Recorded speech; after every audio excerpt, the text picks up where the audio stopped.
Welcome back बच्चों। कल हमने 9th हिंदी का फर्स्ट चैप्टर पढ़ा था, दो बैलों की कथा। ठीक है, उसका पार्ट 3 अब हम रीड करेंगे। तो चलिए फिर स्टार्ट करते हैं।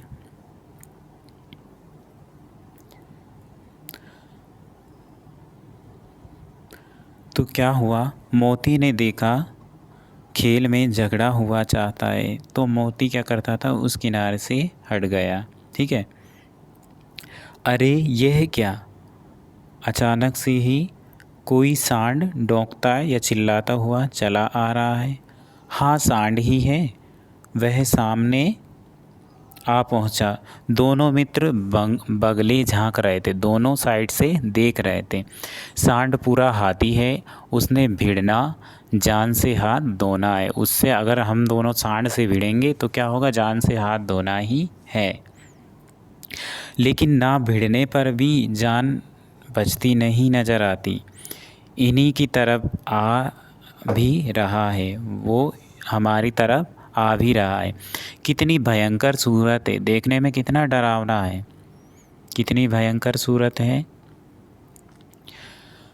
मोती ने मूक भाषा में, गुप्त भाषा में कहा कि हम बुरे फंसे, जान बचेगी, कोई उपाय सोचो। हीरा ने चिंतित होकर, घबराते हुए या चिंतित स्वर में कहा, अपने घमंड में भूला हुआ है। कौन? सांड अपने घमंड में भूला हुआ है। आरजू विनती या हम जो भी इच्छा जाहिर करेंगे, इससे आग्रह करेंगे, हमारी नहीं सुनेगा। भाग क्यों न चलें? भागना कायरता है तो फिर यहीं मरो।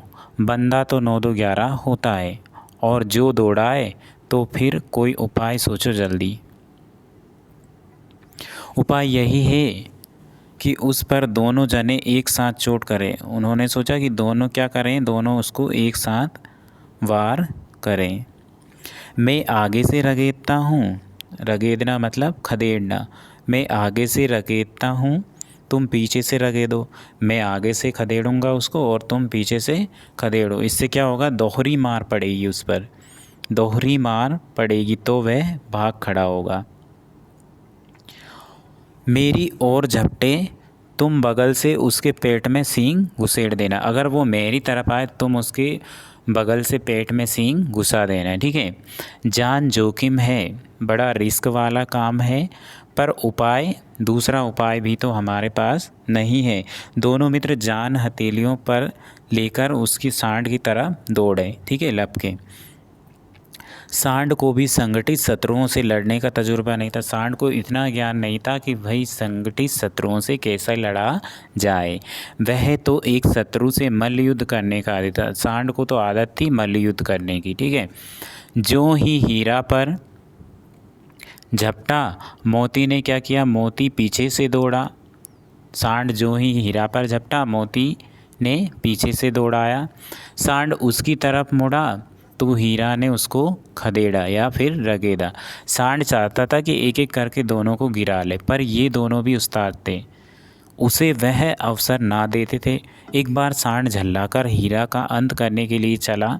सांड बड़े ही गुस्से से हीरा का अंत करने के लिए चला। ठीक है।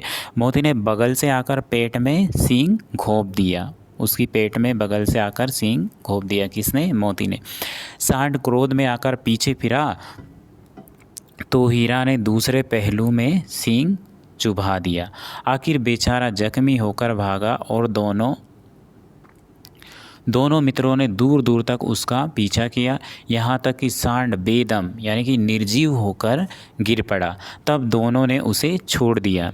दोनों मित्र विजय के नशे में झूमते चले जाते थे। दोनों मित्र बड़ी ही खुशी से झूमते चले जाते थे। मोती ने अपनी सांकेतिक भाषा में कहा, मेरा जी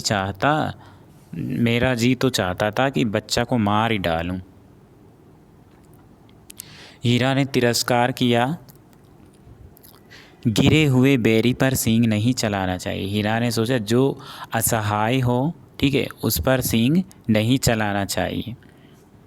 यह सब ढोंग है, यह सब तो ढोंग है। मोती बोला, बैरी को ऐसे ही मारना चाहिए कि फिर ना उठे।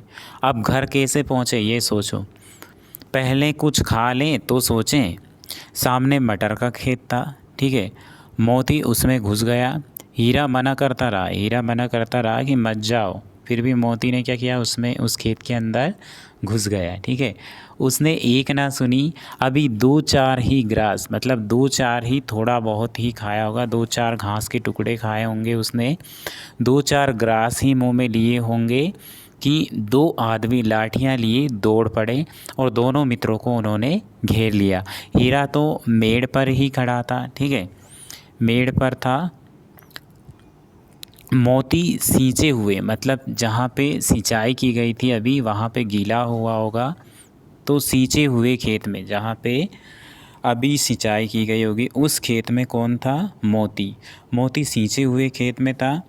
उसके खुर कीचड़ में धंसने लगे थे, गीले की वजह से उसके जो खुर हैं पैरों के नीचे के, वो कीचड़ में धंसने लगे थे, जिससे ना भाग सका।